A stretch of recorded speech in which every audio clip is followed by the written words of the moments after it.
પોરબંદર નગરપાલિકાના સેવાભાવી પ્રમુખ શ્રી ડોક્ટર ચેતનાબેન તિવારીએ સુદામાજીનું પૂજન અર્ચન કર્યું. આજે 10 મે એટલે કે અક્ષય તૃતીયા.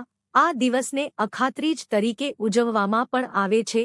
આ દિવસનો એક અનેરો મહિમા જ હોય છે. ત્યારે પોરબંદર નગરપાલિકાના સેવાભાવી પ્રમુખ શ્રી ડોક્ટર ચેતનાબેન ગિરીશભાઈ તિવારી દ્વારા સુદામાજીના ચરણ સ્પર્શ કરવામાં આવ્યા હતા અને સમગ્ર પોરબંદર વાસીઓનું અને દેશનું ભલું અને વિકાસ થાય તેવી પ્રાર્થના પણ કરવામાં આવી હતી અને ત્યાં થઈ રહેલ ધ્વજારોહણ એન પૂજાનો અનેરો લાહવો પણ લીધો હતો, જેમાં સાંદીપનીના ઋષિ કુમારો દ્વારા મંત્રો ઉપચાર કરી અને પૂજા વિધિ કરાવવામાં આવી હતી.